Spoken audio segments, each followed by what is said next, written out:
And welcome back to आई से।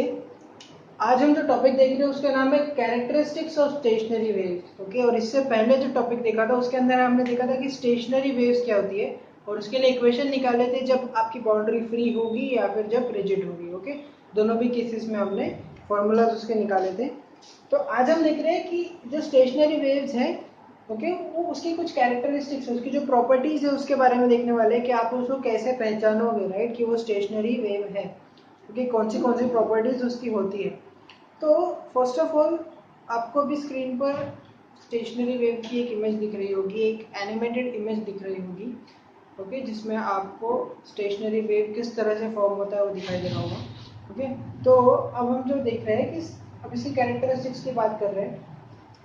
तो सबसे पहली बात क्या होता है कि there is no net transfer of energy, no net transfer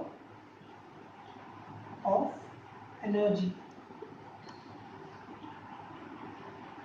अब हम इसे कौन सी वेव कहते हैं? स्टैंडिंग वेव कहते हैं, स्टेशनरी वेव कहते हैं। स्टेशनरी मतलब भी रुकी हुई, और आपकी स्टैंडिंग मतलब जो स्टैंडिंग वर्ड है, मतलब स्टैंडिंग मतलब मैं यहाँ खड़ा हूँ, यहाँ से हिल नहीं रहा हूँ, राइट, मैं वॉक नहीं कर रहा हूँ, मैं रन नहीं कर रहा हूँ।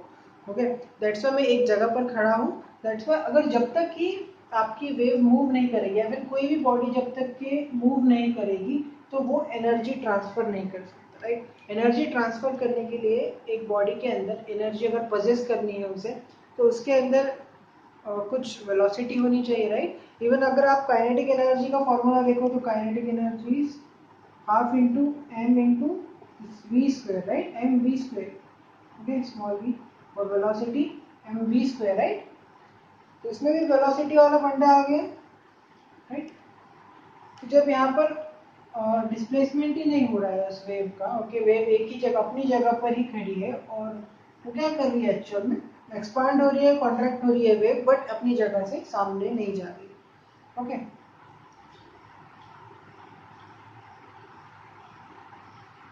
और अगली बात है कि जो वेव्स है वो मूव नहीं करती, वेव डू नॉट मूव। अब वेव जो है एक्चुअल में अगर आप स्टेशनरी वेव्स देखो तो दो प्रोग्रेसिव वेव्स के सुपरपोजिशन के कारण ये वेव क्रिएट होती है, ओके, जिसे हम स्टेशनरी वेव कहते हैं। अब ये वेव अपनी जगह से मूव तो नहीं करने वाली, ये वेव ट्रैवल नहीं करने वाली। मीडियम में जो पार्टिकल्स है, मीडियम के पार्टिकल्स वो ट्रैवल नहीं करेंगे, ओके, वेव जो है आपकी वहाँ पे ट्रैवल नहीं करने वाली। बट क्या होने वाला है, ये वेव यही की एक्सपांड और कॉन्ट्रैक्ट होने वाली है, राइट, एक्सपांड होगी, कॉन्ट्रैक्ट होगी, इस तरह से। आपको अभी भी जैसे कि आपने उस एनिमेटेड वीडियो में देखा होगा, इसमें उसी तरह से यहाँ पर आपके सामने ये वेव है जो एक्सपांड होगी, कॉन्ट्रैक्ट होगी, बट मूव नहीं करेगी, डिस्प्लेस नहीं करेगी। थर्ड पॉइंट इज कि एक स्टेशनरी वेव के अंदर ऐसा एक पॉइंट होता है जहाँ पे उसकी डिस्प्लेसमेंट टोटली जीरो होती है। ओके, चाहे कुछ भी हो जाए, कुछ ऐसे पॉइंट्स होते हैं जहाँ जो कभी मूव ही नहीं करेंगे। जैसे आप देख सकते हो कि इस पॉइंट पर ये जो एम्पलीट्यूड है मैक्सिमम है, ओके, ये पार्टिकल भी यहाँ से यहाँ तक जाएगा, यहाँ से यहाँ तक जाएगा, इवन ये पार्टिकल इधर साइड भी जाएगा, इधर साइड भी जाएगा ये पार्टिकल, और ये पार्टिकल इधर भी जाएगा, राइट। ऐसे जितने भी पार्टिकल्स यहाँ होंगे अप एंड डाउन मोशन करेंगे यहाँ पर, ओके। बट ये जो पार्टिकल्स है जो यहाँ पर है, यहाँ पर है, यहाँ पर है, ये बिल्कुल भी मूव नहीं करेंगे, इनका जो एम्पलीट्यूड है हमेशा जीरो रहने वाला है, राइट, ये कभी ऊपर नीचे नहीं होने वाले। तो ऐसे पार्टिकल्स को हम रिप्रेजेंट करते हैं ए से, और इन्हें कहते हैं हम एंटी नोड्स, सॉरी इनको कहते हैं nodes, these are represented by n, और इसे क्या कहते हो, नोड्स। ओके, जहाँ जीरो जीरो एम्पलीट्यूड है वहां पे नोड्स रहेंगे, राइट। और इन नोड्स के बीच में, ओके, इन नोड्स के बीच में कुछ ऐसे आप कह सकते हो कि इन दो नोड्स के, ये भी नोड ही है, ये भी नोड भी है, और इन दोनों के एग्जैक्ट बीच में एक ऐसा पार्टिकल होगा जिसका जो एम्पलीट्यूड है मैक्सिमम होगा, एम्पलीट्यूड मैक्सिमम होगा, okay, as compared to other particles. ये देख सकते हैं यहाँ पे एरोज से आप देख सकते हैं कि जो मैक्सिमम डिस्प्लेसमेंट है इसी पार्टिकल का हो रहा है, राइट। तो ऐसे पॉइंट को क्या बोलोगे आप, ऐसे पॉइंट को क्या, इसे आप रिप्रेजेंट करोगे ए से, और इसे आप क्या कहोगे, एंटी नोड, क्या कहोगे, एंटी नोड्स। ओके,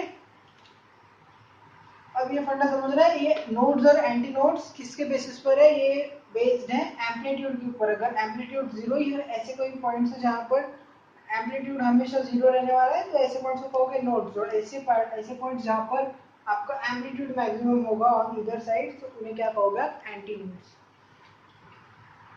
अब बात करते हैं डिस्टेंसेस की। ये तो पहला हो गया आपका, थर्ड पॉइंट था नोड वाला, फोर्थ पॉइंट था एंटी नोड वाला, anti node. Okay, now the fifth one is distances की बात कर लेंगे हम। डिस्टेंसेस किन के बीच में, अब बात की एंटी नोड और नोड की, तो नोड्स और एंटी नोड्स के बीच में डिस्टेंस की बात करेंगे। तो ये एक डायग्राम और अच्छे से थोड़े बड़ी डायग्राम बनाएंगे, सो दैट आपको नोड्स और एंटी नोड्स भी दिखाई दे उसमें और क्लियरली समझे। सो यहाँ पर हम देख रहे हैं कि एक पार्ट हमने कंसिडर कर लिया एक वेव का या फिर एक स्टेशनरी वेव का, ये होगी इसकी मेन पोजीशन, ये वेव का एक पार्ट है, एक लोब ले लिया हमने। तो जैसे कि आप जानते हो जहां पर एम्पलीट्यूड जीरो है दैट इज नोड, यहाँ भी amplitude zero it is a node, और यहाँ पर जो amplitude maximum that is your anti node. चलो यहाँ लिख लेंगे anti node. Okay, this is your anti node. तो दो नोड्स या फिर दो एंटी नोड्स के बीच में, ठीक है, दो नोड्स या फिर दो एंटी नोड्स। चलो एंटी नोड्स की भी अगर बात कर रहे हो तो डबल वाली वेव निकाल लेंगे जिसमें फुल वेव होगी, फुल एक वेव ड्रॉ कर लेंगे, सो दैट आपको एंटी नोड में मिल जाए। दोनों पॉइंट्स एक ही चीज में कवर कर लेंगे, दोनों में डिस्टेंसेस। ये एक आपकी वेव थी, ये आपकी दूसरी वेव यहाँ से ड्रॉ हुई, दूसरी वेव यहाँ से ड्रॉ हुई। Okay, this one is not long, तो इसको छोटा कर देंगे थोड़ा सा।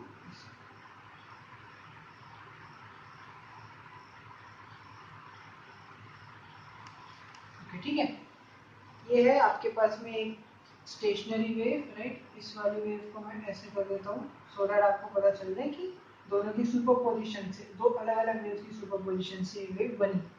ओके, तो जैसे कि आप जानते हो दिस इज योर नोड, क्योंकि एम्पलीट्यूड जीरो है, एम्पलीट्यूड मैक्सिमम है, तो एंटी नोड, यहाँ पे फिर से नोड, यहाँ एंटी नोड, और ये फिर से नोड। तो जैसे कि आप जानते हो कि एक फुल वेव की जो लेंथ होती है, राइट, जितना डिस्टेंस इसने कवर कर लिया, that is known as your wavelength, and it is represented by, wavelength is represented by lambda, so this is lambda। okay, इतनी लेंथ है आपकी lambda which is your wavelength। okay, क्योंकि ये full एक wave की length है। ठीक है, अब बात करते हैं कि अगर इसका हाफ, ओके, ये इसका एक हाफ है, ये इसका एक हाफ, ये एक हाफ और ये दूसरा हाफ। ओके, सो इतना जो डिस्टेंस है इस नोड और इस नोड के बीच में, ये हो जाएगा इसका हाफ, लैम्डा बाय 2। समझ रहे हो। और अब ये डिस्टेंस और ये डिस्टेंस, इसको दो पार्ट्स में डिवाइड कर रहे हैं। सो नोड और एंटी नोड के बीच में इसका भी हाफ, तो it will B lambda by 4। फिर से नोड और एंटी नोड का बीच में का distance, that will B lambda by 4। फिर से node anti node, lambda by 4, और फिर से node anti node, this is lambda by 4। ठीक है, तो यहाँ पर देख सकते हो कि नोड्स और एंटी नोड के बीच में डिस्टेंस है दैट इज लैम्डा बाय 4। फिर से नोड और एंटी नोड के बीच में लैम्डा बाय 4, और किन्हीं दो नोड्स या फिर किन्हीं दो एंटी नोड्स, ओके, देख सकते हो ये एंटी नोड और ये एंटी नोड, इन दोनों के बीच का डिस्टेंस कितना, लैम्डा बाय 2। फिर ये नोड और ये नोड, ओके, इन दोनों का बीच का distance is lambda by 2। Okay, lambda by 2। और अब जब बात करते हैं नोड्स और एंटी नोड्स, उसका भी half. Okay, so that is lambda by 4। देख सकते हो यहाँ पर, यहाँ से लेकर यहाँ तक दैट इज लैम्डा बाय 4। फिर यहाँ से लेकर यहाँ तक दैट इज लैम्डा बाय 4। फिर यहाँ से लेकर यहाँ तक दैट इज लैम्डा बाय 4, और फिर यहाँ से लेकर यहाँ तक दैट इज लैम्डा बाय 4। ठीक है, तो जब बात करोगे नोड और नोड के बीच का डिस्टेंस, या फिर एंटी नोड और एंटी नोड के बीच का डिस्टेंस, तो that will B lambda by 2। और नोड और एंटी नोड, या फिर एंटी नोड और नोड, इन दोनों के बीच का डिस्टेंस होगा लैम्डा बाय 4। ओके, पर lambda is your wavelength. Lambda क्या है आपकी वेवलेंथ है एक वेव की, ओके, जो स्टेशनरी वेव है उसकी। So the point number 6 is amplitude. बात कर रहे हैं हम एम्पलीट्यूड की। तो जैसे ही मैं बात करता हूँ कि मैं फिर से लोब ले रहा हूँ एक किसी स्टेशनरी वेव का लोब ले लिया, ओके।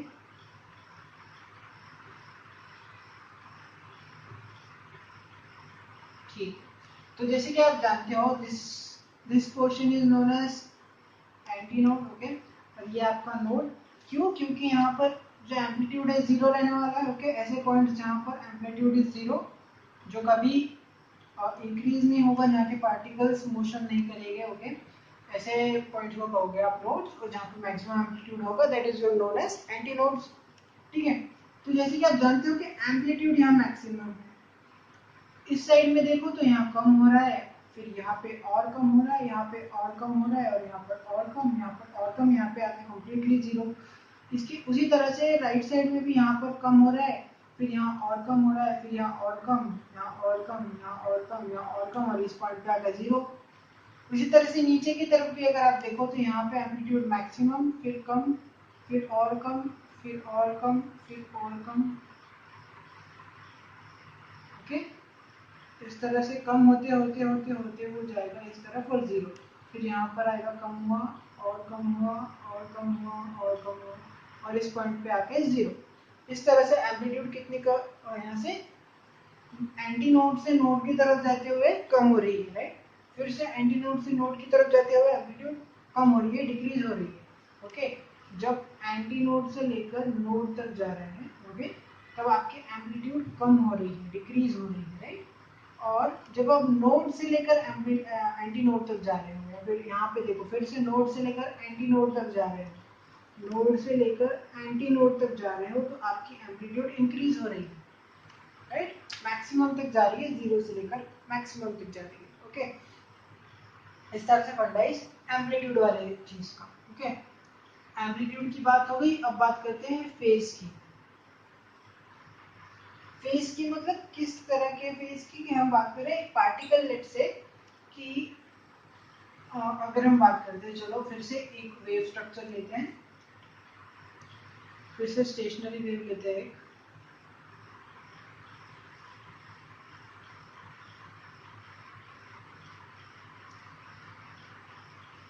ओके। अब यहाँ पर अगर आप देखो फिर से मैं यहाँ नोड, फिर से नोड और ये नोड, यहाँ पर एंटी नोड और एंटी नोड, ठीक है। अब जैसे कि आप देख सकते हो, अगर ये एक एंटी नोड पर का पार्टिकल है और ये एक नोड पर का पार्टिकल है, ओके। तो मैं अगर इसे ये जो दो वेव से बना है, तो अगर मैं अलग अलग कलर से रिप्रेजेंट करूँ, अलग अलग कलर से अगर मैं इन्हें रिप्रेजेंट करूँ, तो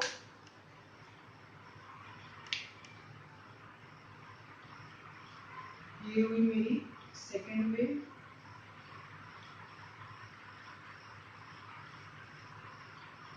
ठीक है, ये हुई मेरी एक सेकेंड वेव। तो जैसे कि आप जानते हो कि एंटी नोड पर का ये पार्टिकल है, एंटी नोड पर का ये पार्टिकल, ओके, ये एक पार्टिकल एंटी नोड का, यहाँ पर एक और पार्टिकल एंटी नोड का, और ये पार्टिकल जो है नोड पर का, ये पार्टिकल जो है नोड पर का। अब इसमें अगर आप देखो एंटी नोड के साइड में जो पार्टिकल्स हैं, ये भी जो पार्टिकल है, इस एंटी नोड के साइड का पार्टिकल ये वाला और ये वाला, ठीक है, सभी ना एक ही डायरेक्शन में मूव कर रहे हैं, राइट। ये भी एक ही डायरेक्शन में मूव कर रहे हैं। उसी तरह से ये वाला एंटी नोड में जो पार्टिकल है, उसके आसपास के पार्टिकल, उसके साइड के पार्टिकल्स भी ऊपर की तरफ ही मूव कर रहे हैं। अगर आप यहाँ पर एक एंटी नोड कंसिडर करो, तो यहाँ पर ये इधर जा रहा है, उसके साइड का पार्टिकल भी इसी तरफ आएगा और उसकी साइड का भी इसी तरफ आएगा, ठीक है। पर जब आप बात करते हो नोड्स वाले पार्टिकल की, नोड्स के पार्टिकल की, नोड का जो पार्टिकल है, देखिए इस तरह की वेव है, ये पार्टिकल इस तरफ का अगर आप देखो तो इस तरफ की तरफ ट्रैवल कर रहा है, ऊपर की तरफ। और इस साइड में अगर आप बात करो तो इस तरफ का पार्टिकल यहाँ नीचे की तरफ ट्रैवल कर रहा है। तो यहाँ पर क्या हो रहा है, फेज अपोजिट हो जा रहा है नोड्स पर, okay. Phase change for the neighboring particle. Okay, और फिर आप डायरेक्टली कह सकते हो कि जो neighbouring particle of the nodes of the particle at node of the particle at node is in opposite phase, is in opposite phase. Okay, while for the antinodes the particles uh, around it या फिर particles near it, okay, are in the same phase. ठीक है, antinodes पर जो particles है वो एक दूसरे के या फिर जो आसपास की जो साइड की पार्टिकल्स है वो एक ही फेज में रहेंगे, उनका फेज सेम रहने वाला है। बट अगर नोड्स की बात करो तो नोड्स पर अगर एक पार्टिकल इस तरफ जाएगा तो ये डाउनवर्ड जाएगा, या अपवर्ड जाएगा तो डाउनवर्ड जाएगा। इसका फेज अपवर्ड्स है, इसका फेज डाउनवर्ड्स है। ओके, तो यहाँ पर एंटीनोड्स पे सेम फेज में रहेंगे और नोड्स की जो साइड की जो पार्टिकल्स है, आसपास के पार्टिकल्स है, वो अपोजिट फेज में रहेंगे। Okay, now the next point is the particles which are performing SHM कह सकते हैं, जो पार्टिकल्स SHM परफॉर्म कर रहे हैं, right, wave forms a straight line. Okay, I forgot to write A there. Wave forms a straight line twice. इसका मतलब क्या है? जैसे जैसे कि आपने जो एनिमेटेड अभी जो वीडियो देखा होगा, जो वेव क्रिएट की जा रही थी, ओके, एक स्टेशनरी वेव की वीडियो यहाँ पर प्ले हो जाएगी। ओके, तो उसमें आप देख सकते हो कि जैसे ये एक्सपैंड हो रहा है, कॉन्ट्रैक्ट हो रहा है, एक्सपैंड हो रहा है, कॉन्ट्रैक्ट हो रहा है। ओके, तो एक पॉइंट ऐसा आता है जब वो पूरी तरह से लाइन, एक लाइन फॉर्म कर देता है, राइट, इस तरह से बंद हुआ मतलब कंप्रेस हुआ, तब एक बार लाइन फॉर्म किया, जैसे वो फिर से एक्सपांड होता है। ओके, वो फिर से एक और बार लाइन टर्न करता है, मतलब एक ही पार्टिकल, यही एक पार्टिकल, ओके, कोई भी एक पार्टिकल यहाँ से एक ही पॉइंट से दो बार होकर गुजरेगा, इधर जाएगा फिर इधर आएगा, ओके, फिर इधर जाएगा फिर इधर आएगा, मतलब एक एक टाइम पीरियड में। ओके, एक टाइम पीरियड में या फिर आप कह सकते हो एक पीरियड जो कहते हो, ओके, जितना टाइम में एक वेव फॉर्म होती है, ओके, जितना टाइम लगता है एक वेव फॉर्म होने के लिए, उस समय में जो पार्टिकल है एक ही पॉइंट से दो बार ट्रैवल कर चुका होता है, एक ही पॉइंट से वो पार्टिकल दो बार ट्रैवल कर चुका होता है। दैट्स व्हाई हम कहते हैं कि इस वेव के अंदर दो बार एक स्ट्रेट लाइन बन चुकी होती है। ओके, दो बार एक स्ट्रेट लाइन बन चुकी होती है। ठीक है, और द नाइन्थ पॉइंट, जो लास्ट के दो पॉइंट होते हैं,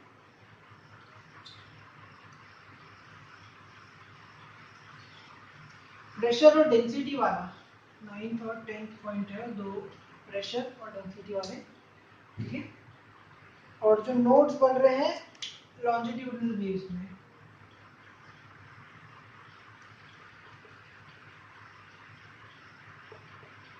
formation of nodes in longitudinal wave. Okay, एक लॉन्जिट्यूडनल वेव में नोड्स कहाँ बनते हैं? नोड्स बनते हैं जहां पर मैक्सिमम कंप्रेशन हो या फिर maximum rarefaction. Okay, maximum compression या फिर मैक्सिमम रेयरफैक्शन जहां पर होगा वहां पर आपका नोड फॉर्म होगा। क्या फॉर्म होगा वहां पर? आपका नोड फॉर्म होगा। ओके, और जो प्रेशर और डेंसिटी वाली बात थी, प्रेशर एंड डेंसिटी,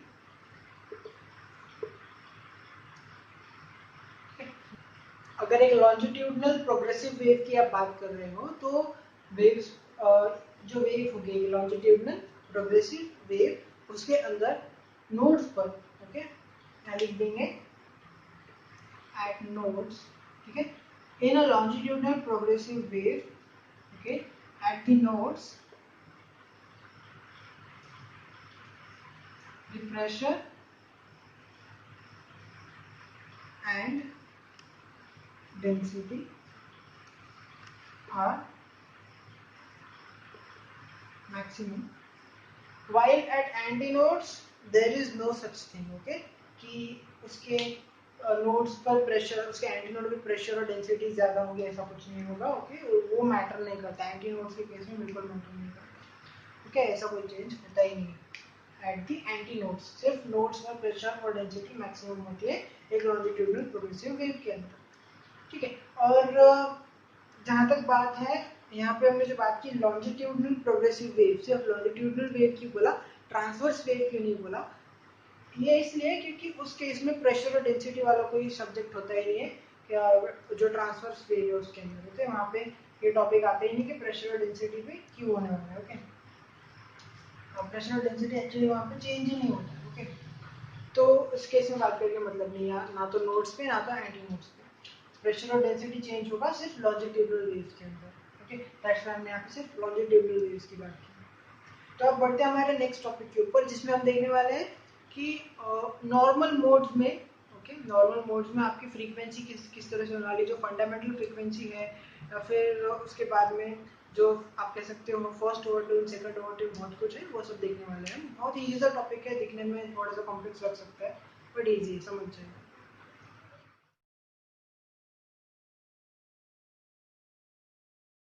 सो अब जो टॉपिक डिस्कस कर रहे हैं, ओके, अभी जो टॉपिक देख रहे हैं उसका नाम है नॉर्मल मोड्स इन बाउंडेड सिस्टम। तो इसके अंदर मेनली दो चीजें देखेंगे, first is normal mode in a stretched string, okay, और सेकेंड चीज देखने वाला है normal mode in an organ pipe, या फिर आप कह सकते हो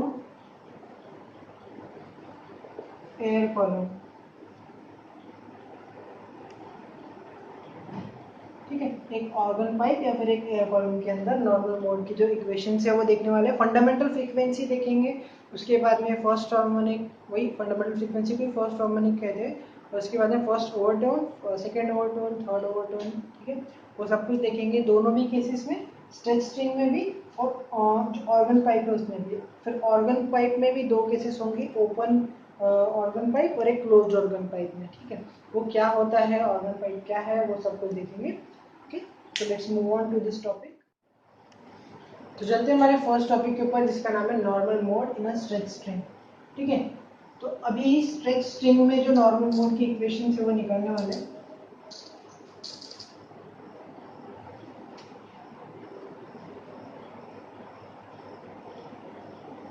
नॉर्मल मोड इन अ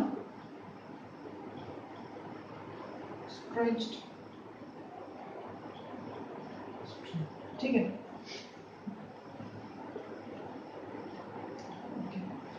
तो जैसे कि मैं पहले तो आपको बता दूं कि स्ट्रिंग में जैसे आप इसको एक तरफ से स्ट्रेच किया, दोनों तरफ से, तो इसको क्या कर रहे हो आप, इसको फिक्स कर दे रहे हो, ओके, फिक्स एंड पर। फिर क्या कर रहे हो आप, इसको खींच रहे हो, ओके, एक साइड से खींच रहे हो, ओके, इस तरह से खींच रहे हो उसको, फिर छोड़ दे रहे हो, ओके। या फिर अगर और इजीली समझना चाहो तो एज अ वेव इसको कंसिडर करो, ऐसे खींच रहे हो, ओके, ऐसे खींच के फिर उसको छोड़ दिया, ठीक है। तो यहाँ पर क्या होने वाला है, एक वेव फॉर्म करने वाली है, ओके, वेव फॉर्म करने वाली है, एक स्टैंडिंग वेव फॉर्म करेगी, ठीक है, स्टैंडिंग वेव फॉर्म करेगी, ठीक है, यहाँ पर एक स्टैंडिंग वेव यहाँ पर आपकी फॉर्म हो रही है, ठीक है। और आप क्या कर रहे हो, इसे कैसे ले रहे हो आप कि एक पॉइंट है x इक्वल्स टू 0 से लेकर x इक्वल्स टू l तक, ठीक है, ऐसे दो पॉइंट्स के बीच में आप ले रहे हो, दैट मीन्स की जो लेंथ है आपकी स्ट्रिंग की, जो लेंथ है वो कितनी है, स्ट्रिंग की लेंथ है l, okay, the length of the string is l। इसको खींच के आपने छोड़ दिया तो भैया यहाँ पे आपकी स्टैंडिंग वेव बन जाएगी, आपकी स्टैंडिंग वेव यहाँ पर बन जाएगी, ओके, इस तरह से कुछ स्टैंडिंग वेव बन जाएगी, ये और जैसे थोड़ा सा आपको ज़्यादा इसमें लोग दिख गए तो और इजी हो जाएगा समझना, ठीक है। तो क्या किया आपने, इसको पकड़ के ऐसे खींचा तो यहाँ पे स्टैंडिंग वेव बन जाएगा, फिर जो भी आपकी इंसिडेंट वेव थी, ठीक है, इंसिडेंट वेव और आपकी रिफ्लेक्टेड वेव, ये दोनों सुपरपोज करके क्या बनाएगी आपकी स्टेशनरी वेव या फिर स्टैंडिंग वेव। ठीक है, आपकी इंसिडेंट वेव और रिफ्लेक्टेड वेव सुपरपोज करेगी और किसको जन्म देगी, okay, it will give rise to the standing wave. ठीक है, जिसकी इक्वेशन क्या होगी, जिसकी डिस्प्लेसमेंट इक्वेशन अगर आप देखो तो it will be y equals to twice a sine of 2 pi x upon lambda cos 2 pi vt upon lambda,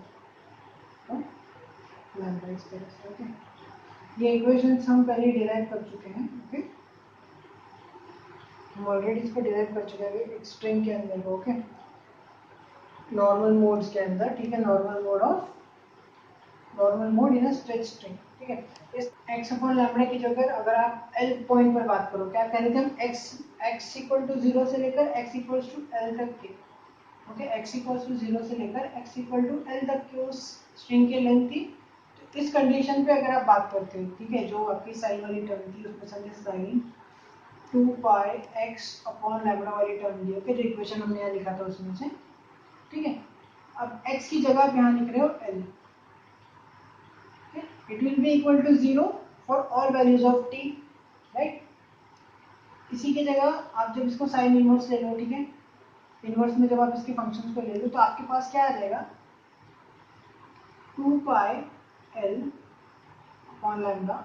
आपके पास में वैल्यूज आएंगी कुछ इस तरह से, 0, फिर पाई, फिर 2 पाई, 3 पाई, 4 पाई, इस तरह से। इसको आप डायरेक्टली लिख सकते हो इक्वल टू पी पाई, जहाँ पर आपके लिए p will be N integer, जहाँ पे 0, 1, 2, 3 ऐसी वैल्यू होगी उसकी।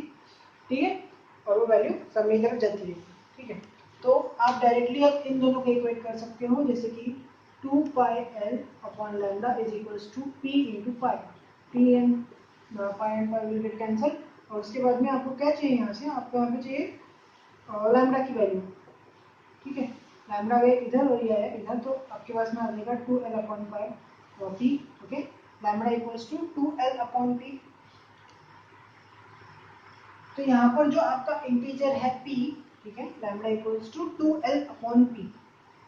सो this will be the formula जिससे आपको वैसे वेवलेंथ मिल जाएगी। ओके, वैसे तो इस फॉर्मूला का उतना कुछ खास काम नहीं है, ऐसे भी डायग्राम लिख के बता सकते हैं। ठीक है, 2l upon lambda equals to 2l upon p.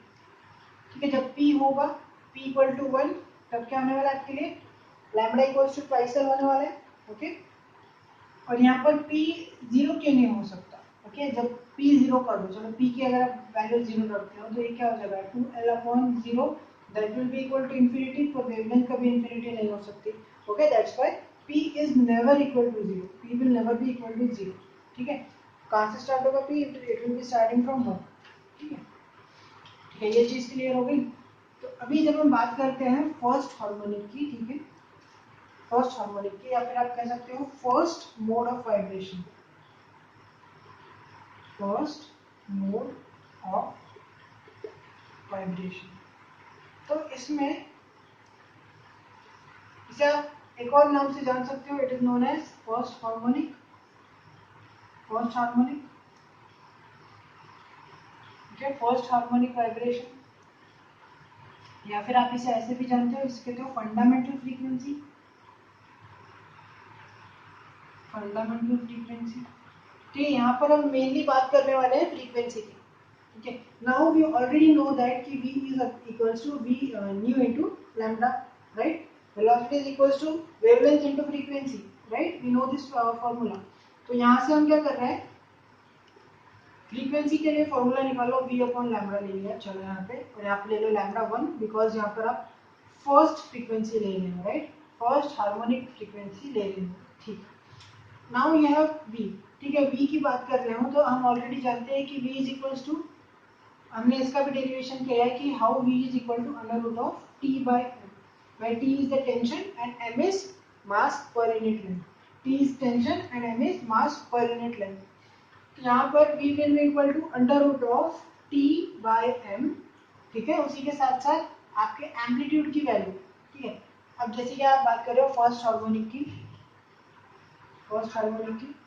तो सिर्फ एक लोब बनेगा यहाँ पे, एक लोब बनेगा, ठीक है। आपने क्या कहा था, जो पूरी वेव है उसकी लेंथ होने वाली है आपकी एल, तो इसकी लेंथ कितनी होगी, L/2, ओके। लेट्स से यहाँ पर L लिया, चलो इसको L ले लो, इसकी जो पूरी लेंथ है दैट इज L, ठीक है। बट यहाँ पर ये नोड है, ये नोड है और एक ये एंटी नोड है, ठीक है। तो दो नोड्स के बीच का डिस्टेंस क्या हो गया, दो नोड के बीच का distance will be equal to λ/2, right, λ/2। और यहाँ पर लैम्डा कितना होगा, फिर ट्वाइस है, लैम्डा कितना होगा, ट्वाइस है। देख सकते हो दो नोड्स के बीच में, दो नोड्स के बीच का डिस्टेंस वाज λ/2, ठीक है। और नोड और एंटी नोड के बीच का डिस्टेंस तो λ/4 था, ठीक है। यहाँ पर उसका काम नहीं है, फिर भी बता रहा हूँ, ठीक है। दो नोड्स के बीच का डिस्टेंस था λ/2, हमने ले लिया उसको L के इक्वल, राइट। नाउ वहाँ से लैम्डा की वैल्यू निकाली, दैट विल बी ट्वाइस, तो यहाँ पर लैम्डा की वैल्यू लिख दो भैया, ट्वाइस L, ठीक है। तो आप कैसे लिख सकते हो, फर्स्ट हार्मोनिक, या फिर आप कह सकते हो fundamental frequency V1, sorry ν1 is equals to 1/2 L and into √T/m, इस तरह से, ठीक है। अब यहाँ पर इसको ऊपर में मैं ऐसे लिख देता हूँ, ν1 equals to 1/2 L and √T/m, ठीक है। बाकी सब रब कर दीजिए। फर्स्ट हार्मोनिक की बात कर ली हमने, ठीक है। अभी जब हम बात करते हैं सेकंड हार्मोनिक, ठीक है, ये भी फॉर्मूला लैम्डा वाला भी, इसका भी यूज करते हैं सो दैट आपको एक श्योरिटी रहे कि आपकी जो लैम्डा की वैल्यू निकली है दैट इज करेक्ट, ठीक है। बात की हमने सबसे पहले फंडामेंटल फ्रीक्वेंसी, या फिर आप कह सकते हो फर्स्ट हार्मोनिक। अब बात करते हैं second mode of vibration. First mode of vibration देखा, ठीक, अभी यह आपका सेकंड मोड ऑफ वाइब्रेशन, जिसे आप कह सकते हो सेकंड हार्मोनिक। अब ये हार्मोनिक का मतलब आपको सामने के केस में समझेगा कि हार्मोनिक क्या होता है, फिर मैं आपको बता देता हूँ। अगर ये जो फ्रीक्वेंसी है आपकी फंडामेंटल फ्रीक्वेंसी है, ठीक है, इसी का डबल और इसी का ट्रिपल और इसी का 5 टाइम्स, ओके, 4 टाइम्स 5 टाइम्स इस तरह से आ रहा है, ठीक है। सो आप उसे कहोगे फर्स्ट हार्मोनिक, फिर उसके बाद सेकंड, फिर थर्ड, फिर फोर्थ। जितना टाइम्स आपका फर्स्ट फंडामेंटल फ्रीक्वेंसी के जितने टाइम्स आपकी फ्रीक्वेंसी होगी, लेट्स से फिफ्थ फ्रीक्वेंसी, ठीक है, फिफ्थ फ्रीक्वेंसी अगर इसके 5 टाइम्स है तो that will B fifth harmonic, right. तो ऐसे जरूरी नहीं कि हर बार फर्स्ट हार्मोनिक के बाद सेकंड हार्मोनिक ही आएगा, ठीक है। और इसे आप दूसरा नाम और कह सकते हो, that is your first overtone, ठीक है, फर्स्ट ओवरटोन। ये सब कुछ सामने जाके क्लियर होगा, सेकंड हार्मोनिक के बाद में डायरेक्ट थर्ड भी आ सकता है, राइट, वो सब क्लियर होगा। इसे आप फर्स्ट ओवरटोन भी कहते हो, क्योंकि फर्स्ट जो आपकी फंडामेंटल फ्रीक्वेंसी है उसके बाद की फ्रीक्वेंसी को आप फर्स्ट ओवरटोन कह सकते हो,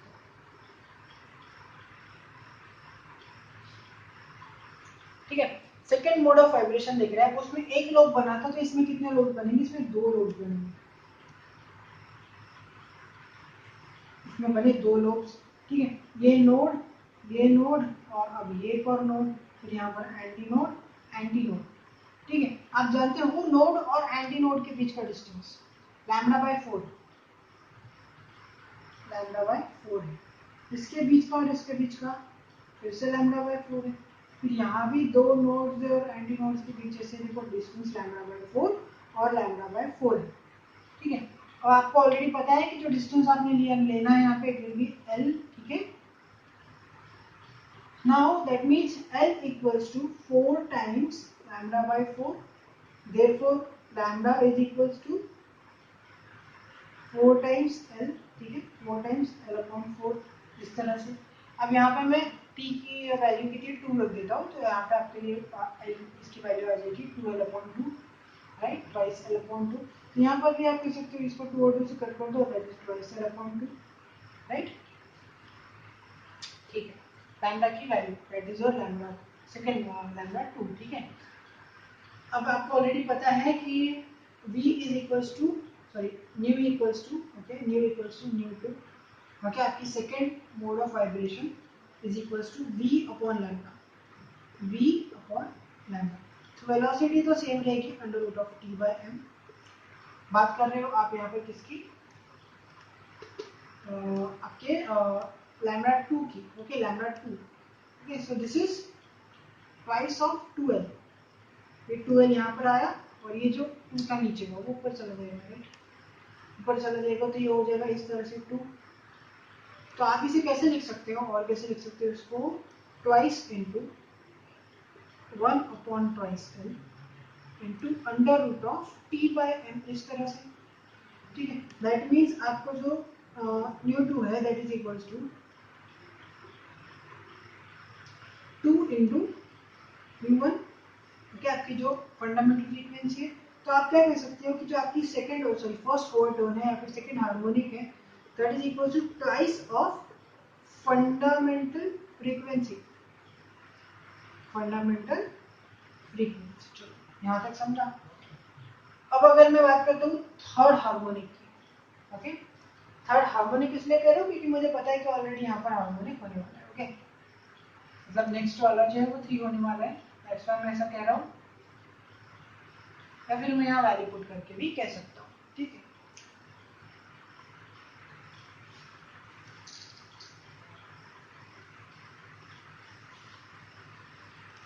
अब हम बात करते हैं थर्ड मोड ऑफ वाइब्रेशन की। सेकेंड की जगह लिख दो हम यहाँ पे थर्ड।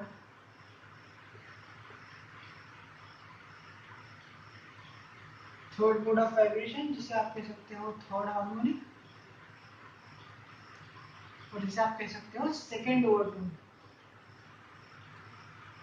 ठीक है, अब यहाँ पर p की जगह 3 डाल दो, क्या बचेगा 2l/3।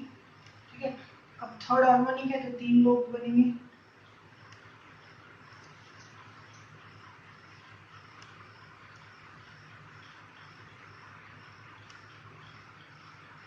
ये डायग्राम तो ढंग की बन नहीं रही है।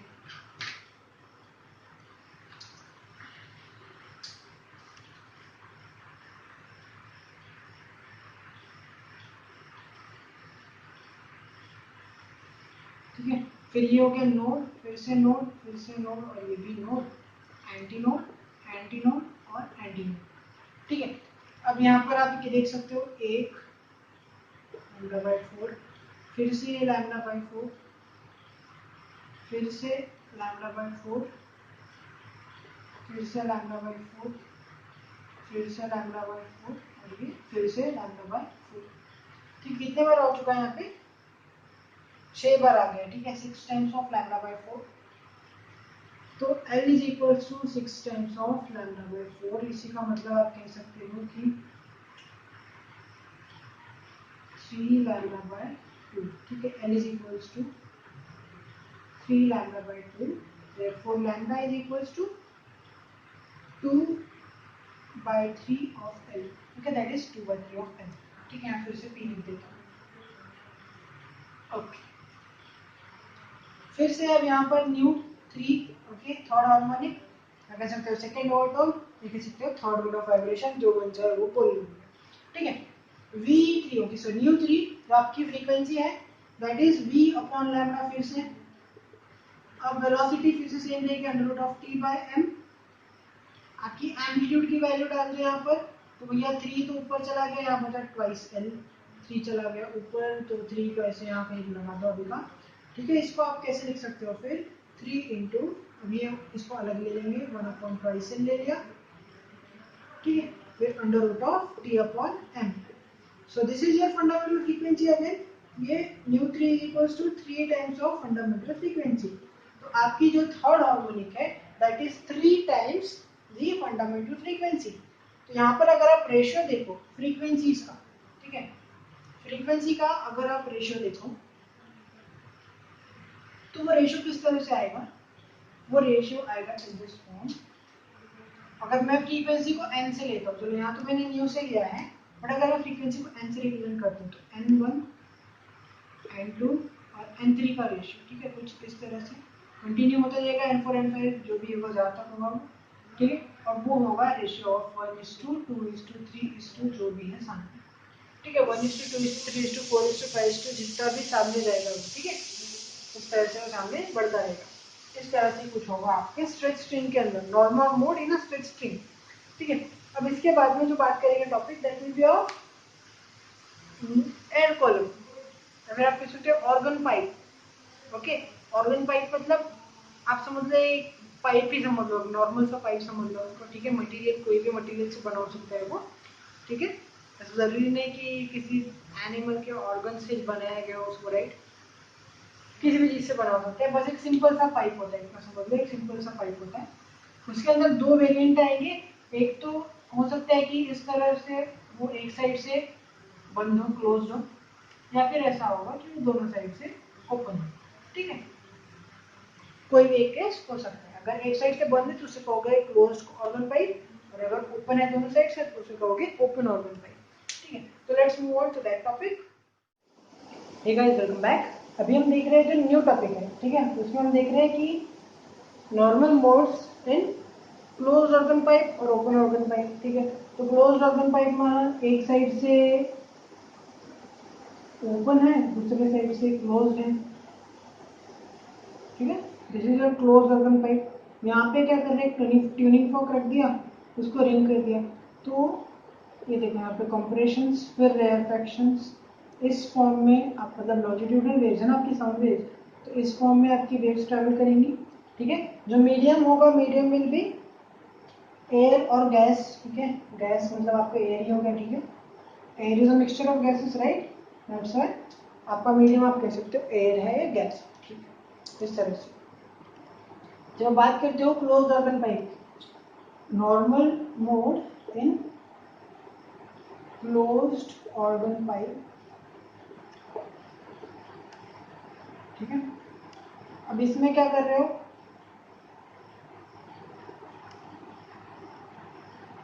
रिजिड बाउंड्री वाला फॉर्मूला लगाना पड़ेगा, राइट। रिजिड बाउंड्री और फ्री बाउंड्री वाला हमने देखा था, क्या चीज होता है, क्या उसमें सब कुछ होता है, देख लिया था हमने उसको इस लेक्चर्स में। तो आप जाकर वो लेक्चर देख सकते हो, उसी प्लेलिस्ट में आपको मिल जाएगा। ठीक है, तो अब हम जैसे कि बात कर रहे हैं क्लोज ऑर्गन पाइप के अंदर नॉर्मल मोड्स। ठीक है, sorry for this bad hand writing. Okay, तो क्लोज ऑर्गन पाइप में बात करें तो एक साइड से देखो, ये एक साइड से तो क्लोज होगा, एक साइड से तो क्लोज होगा, वहां पे क्या बनने वाला है, नोड बनने वाला है। ये बात ध्यान रखना, जिस साइड में क्लोज होगा उस साइड में क्या बनेगा, नोड बनेगा, नोड बनेगा, नोड बनेगा। ठीक है, इस साइड से नोड बना, नोड बना, नोट नहीं बना ब्रो, पैसा पैसा, नोड नोड, नोट नहीं बना, नोड बना। ठीक है, इस तरह से आपका नोड बन गया, राइट। और यहाँ से तो ओपन है तो यहाँ तो एंटी नोड ही बनना है। ओपन एंड पे क्या बनेगा, एंटी नोड बनेगा, क्लोज एंड पे बनेगा नोड। यहाँ पे एंटी नोड बनेगा, चलो ठीक है, यहाँ एंटी नोड, यहाँ नोड। तो जैसे कि यहाँ पे आप देख सकते हो कि यहाँ पर एक एंटी नोड और एक नोड के बीच का डिस्टेंस कितना होता है, already know, that is λ/4। L is equal to λ/4 ले लिया है। Okay, let's say this length is L, this length is L, okay, और L is equal to λ/4 है, तो लैम्डा इक्वल टू कितना हो गया, लैम्डा इक्वल टू 4 है। ठीक है, तो इसमें भी वो फॉर्मूला है भैया P वाला, ठीक है, जो P वाला फॉर्मूला था, पर यहाँ पे यूज नहीं करेंगे। आपको टेक्स्ट बुक में देख लो उसको, सिंपल सी बात है, वही इक्वेशन को आपको फिर से कंडीशन अप्लाई करनी पड़ेगी वहाँ पे। ठीक है, आपको सब कुछ मिल जाएगा। ठीक है, साइन वाली जो वैल्यू है, ठीक है, वहाँ पे मैक्सिमम आता है। ठीक है, ऊपर बता ही देता हूँ, तो आपका साइन ट्वाइस पाई एल वाला टर्म होगा उसके अंदर। ठीक है, शॉर्ट में बता रहा हूँ, sine twice pi L upon lambda, उसकी मैक्सिमम वैल्यू कब आएगी, जब वो +-1 वाली वैल्यू आने वाली है। ठीक है, जब इसकी वैल्यू होगी +-1, तो ट्वाइस पाई अपॉन एल, इसका जब आप इनवर्स लोगे, twice pi L upon lambda, twice pi L upon lambda, sine inverse जब निकाल लोगे तो आपको किस तरह की वैल्यू मिलेगी, π/2 वाली, फिर 2π/2 वाली। आप इसको कैसे लिख सकते हो कि nπ/2, इस तरह से nπ/2 होगा। ठीक है, फिर ये लैम्डा और ये nπ/2 को इक्वेट कर दो, twice pi L upon lambda equals to nπ/2, nπ/2। ये पाया पाया कैंसल, 2 पाई गेले। ठीक है, हाँ ठीक है, हो गया, फिर लैम्डा बना, लैम्डा इधर नहीं तो वेव पहले डालो 4L upon n, 4L upon n equals to lambda, lambda equals to 4L upon n। आपको जो p ले लो n ले लो, ठीक है, जो भी है 4L अपॉन n। इस तरह से आपका इक्वेशन आएगा, वहाँ पे उसकी वैल्यूज एक एक पुट करते जाओ, आपको मिल जाएगा, ठीक है। लैम्डा इक्वल्स टू 4L, यहाँ देखो 4L आया, यहाँ पे n की वैल्यू 1 डालनी होती तो लैम्डा आपका 4 आएगा। सब चलो इतनी मेहनत करी है तो फॉर्मूला को यहाँ रहने देते, 4L अपॉन n लिख देंगे यहाँ पे फिर से इसको।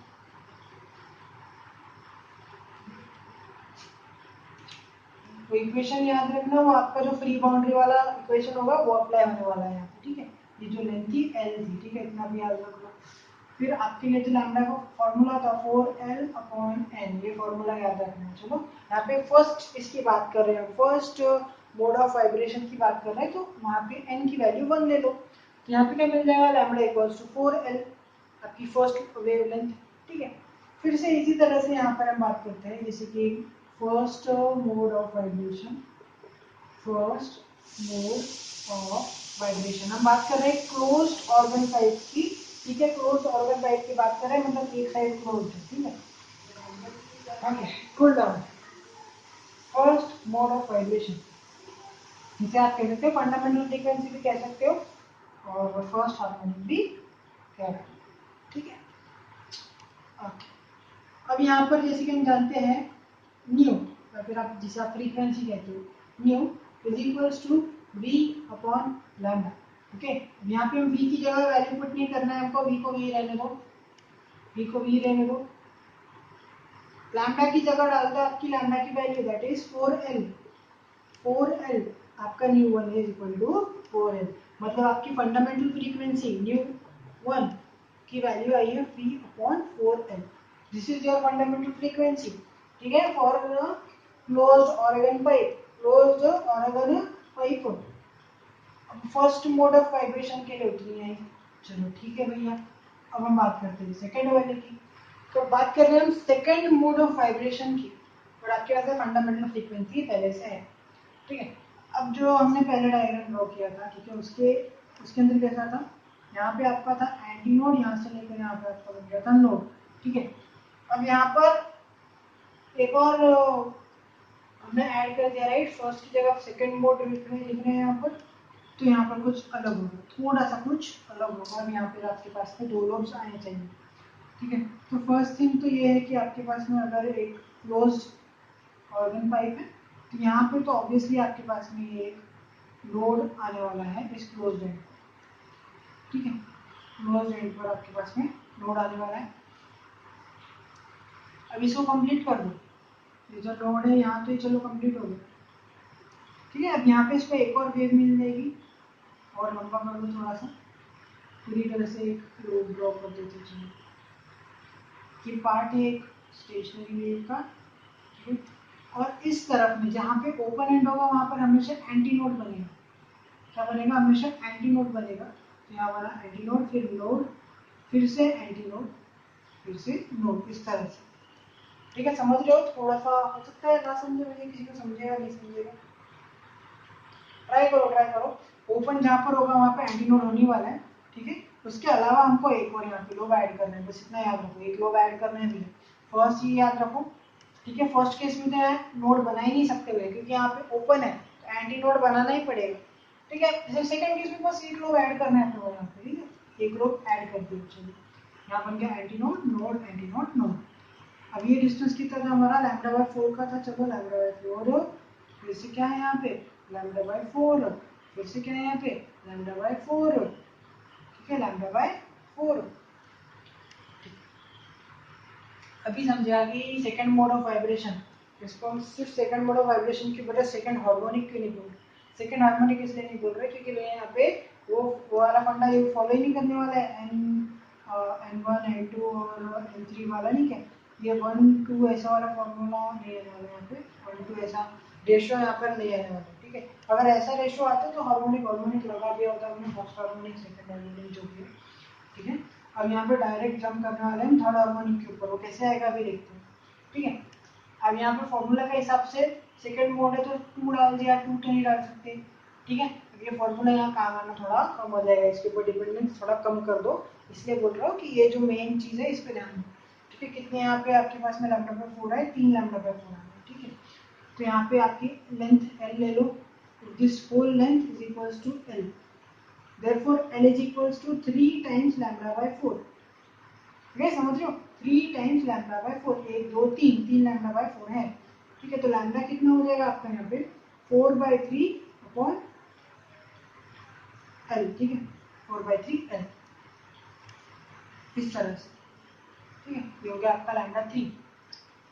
जैसे आप जानते हो third frequency will be v upon lambda, तो वेलोसिटी v को वैसे ही रहने दो, लैम्डा की जगह क्या डालना है 3, ऊपर चला जाएगा तो ये बन जाएगा 4L, फिर 3 को क्वेश्चन में डाल दो अभी का, फिर ये हो जाएगा 3 into v अपॉन 4L।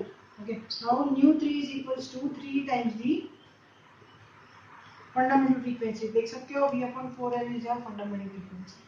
ठीक है, तो आपकी सेकेंड मोड में डायरेक्टली थर्ड हार्मोनिक आ गया है, डायरेक्टली थर्ड हार्मोनिक आ गया, इसको आप क्या कह सकते हो थर्ड हार्मोनिक।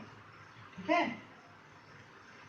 या फिर आप इसको डायरेक्टली कह सकते हो फर्स्ट ओवर टोन। ठीक है, फर्स्ट इसके बाद में जो आ रही है उसको कैसे कहते हो फर्स्ट ओवर टोन कह सकते हो। ठीक है, फर्स्ट ओवर टोन भी कह सकते हो, फर्स्ट ओवर टोन, ये आपकी थर्ड फ्रीक्वेंसी। अब नेक्स्ट केस अगर आप देखो थर्ड मोड ऑफ वाइब्रेशन। ठीक है, इससे और क्लियर हो जाएगा, जैसे थर्ड केस देखोगे और क्लियर हो जाएगा, उसके बाद तो आ ही जाएगा भैया, फिर से देखने की भी जरूरत नहीं पड़ेगी, बने रहो, थोड़ा इंटरेस्टिंग टॉपिक है। ठीक है, देखते ना,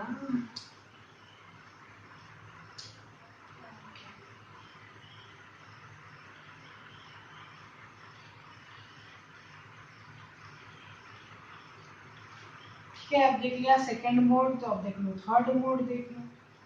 अब कौन सा हार्मोनिक होगा ये मुझे पता है, इसलिए लिख रहा हूँ, फिफ्थ हार्मोनिक होने वाला है, और ये होने वाला है सेकंड ओर्डर, फर्स्ट ही ओर्डर होगा ना, ये हो जाएगा सेकंड ओर्डर। ठीक है, अब जैसे पहले वाला था उसमें क्या था, एक ओपन वाला था, वो तो होना ही है क्योंकि एंटी नोड बनेगा यहाँ पर, ओपन एरिया। एक लोब था तो यहाँ क्या हो जाएगा, एक की जगह 2 लोब हो जाएंगे, और क्या होगा फर्स्ट लोब सेकंड लोब, अच्छे से बनाने के लिए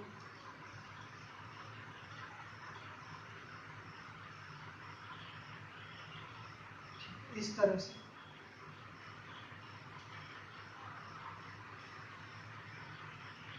इस तरह से कुछ आपकी वेव बनेगी।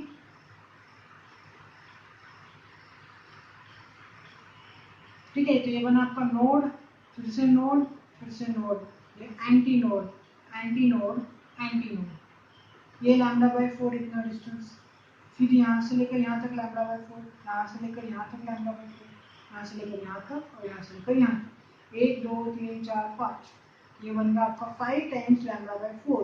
इसको L के इक्वल ले लो, now lambda is equals to 4/5 L, 4/5 L, इस तरह से आपका लैम्डा 5।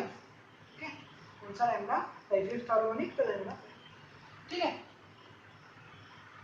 अब ले लेंगे यहाँ पे न्यू 5, चलो डायरेक्टली पता है इसलिए न्यू 5, क्योंकि 5 टाइम्स आने वाला है। ठीक है, अब ये पता है इसलिए न्यू 5 लिख रहा हूँ यहाँ पर v अपॉन लैम्डा। ठीक है, पहले या फिर फिलहाल सिर्फ हम न्यू यहाँ सिर्फ न्यू लिखते हैं, नंबर बाद में लिखेंगे कौन सा हार्मोनिक है। अभी लेट्स से हमको नहीं पता कि फिफ्थ हार्मोनिक है, ठीक है, वही तो हमको फाइंड करना है ना, तो v यहाँ लिख दिया। अब आपका जो 5 नंबर है ये यहाँ आ जाएगा, 4L यहाँ आ जाएगा। चलो भैया एक ही पता चल गया अभी, तो ये हो गया फिफ्थ और फर्स्ट फ्रीक्वेंसी। ठीक है, या फिर आप कह सकते हो fundamental frequency C। So this is nu 5, 5 times है इसलिए nu 5 equals to 5 times of nu, that means it is the fifth harmonic, या फिर कह सकते हो सेकंड फोर्थ टोन, या फिर क्या कह सकते हो उतना ही कह सकते हो। ठीक है, या फिर आप कह सकते हो third mode of vibration. For the close organ pipe, ठीक है, close organ pipe in close air column, जो कहना है करिए, ठीक है। इस केस में ऐसा होगा कि फिफ्थ वाले केस में। अब जैसे कि आप देख सकते हो फ्रीक्वेंसी पहले हम फर्स्ट एक 1 टाइम थी, फिर 3 टाइम्स थी, फिर 5 टाइम्स थी। तो आप यहाँ पे फ्रीक्वेंसी का अगर रेशियो देखो N1 N2 N3 तो हो जाएगा फर्स्ट, थर्ड और फिफ्थ, फिर ऐसे 135 इस तरह से फ्रीक्वेंसीज का रेशियो सामने जाएगा, ठीक है। अब इसके बाद में बात करते हैं हम, ये तो चलो हो गया क्लोज्ड ऑर्गन पाइप के बारे में। अब बात अगर करेंगे ओपन ऑर्गन पाइप के बारे में,